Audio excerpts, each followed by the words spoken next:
How's it going, streamers? So today we are talking about picking the right game for you. I like to call this one Game of Categories.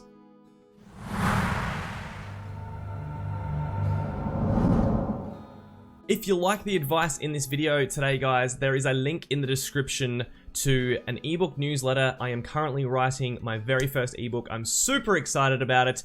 Get subscribed if you want advice and help to promote growth. Sign up to the newsletter and there'll be more information coming very, very soon.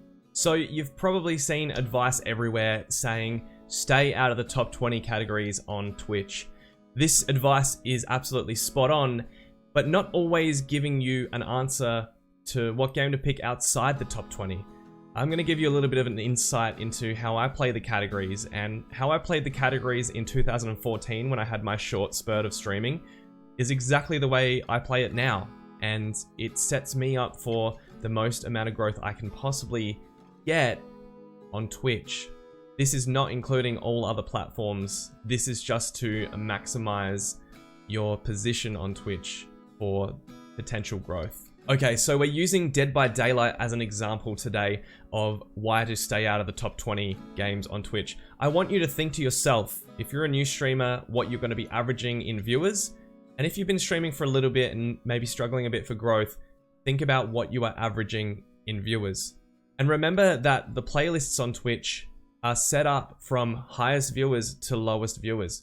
All the advice tells you, you're going to be super far down these saturated playlists. The top 20 are considered saturated playlists. So for example, 2.2 thousand viewers, all right, on this first page, without me scrolling, without me doing anything, we are looking at 139, 105. So unless you are between 105 and 2.2 thousand viewers in this category, you're not going to be on the front page and you're not going to be in the best position for growth on your channel. Discoverability is a massive, massive issue here, guys, and you need to set yourself up to be in the right spot.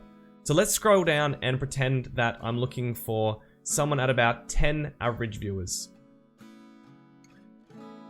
Scrolling, scrolling, scrolling, scrolling, scrolling, scrolling. We're down to about 22. Okay. We are down to about 15. We're still going. And we are getting close to 10. And there it is. Okay, so this is about 10 average viewers. Did you see how far I had to scroll down? So think about somebody coming in, they want to watch a Dead by Daylight stream, and they go, hey, let's check out a streamer. What are the chances of them scrolling all that way down to click on your stream? It's just very unlikely. It's not going to happen. If you're playing Dead by Daylight for 6 months, you know, you might only see a small amount of growth. So my rule of thumb is to think about where you're going to be placed in these playlists. Sea of Thieves here is quite a good example. We have the top streamer on the first page at 3.2k views. Right down in this bottom corner over here, you can see the next one's 40. If you're averaging, you know, 20, maybe 10, maybe 5, you're going to be in a better position for growth. You're more discoverable on these playlists outside the top 20. And this is why people say, play outside the top 20. There we go. So I barely had to scroll down at all to find where potential new streamers would be. And even myself sometimes. So always use the advice of play something you enjoy. And look through these playlists and just try to find something that on the first page you can see your average viewers. For example, 3.7k, one viewer here. Now, this tactic here, 3.7 with a 20 viewer after, I like to call this piggybacking. Piggybacking off a successful and bigger streamer in the hopes that maybe some of these viewers will start to spread out through here. So this Firewatch category right now is a great example of what I call piggybacking. We'll get into that more in depth at some point. The Sims 4 is an absolutely fantastic example of a growth game. You have 1.3k viewers at the top here, and down the bottom you have 15 viewers. I guarantee you, within the first 2 pages, you will be looking at where you're going to average in your viewership. So for discoverability, if you enjoy The Sims, this is a fantastic game for growth on your channel and discoverability. Another great example of this, and I wrote about it in my book as well, is Warframe. 150 viewers at peak here, and bottom of the page, you're at 16.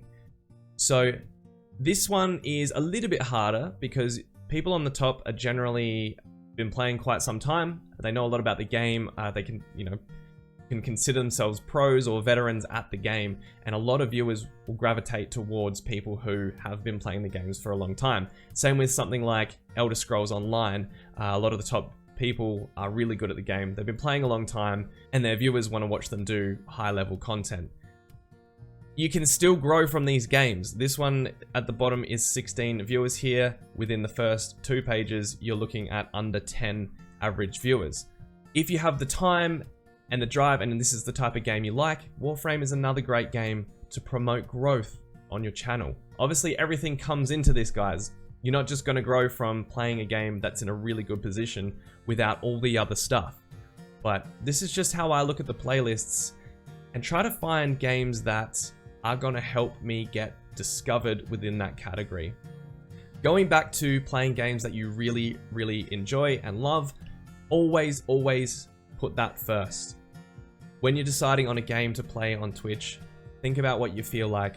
Don't push yourself to play things that you don't want to play. But you can also mix it up a little bit. Things like horror, Resident Evil 7, Outlast, they always do quite good, and you will see a small amount of growth from those games as the viewership love the game and they come back to see that game all the time.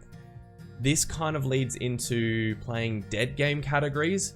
You've got to be really careful with playing games that aren't going to get you any growth, that are outside the top 20. There's lots of them, and you need to stay away from them.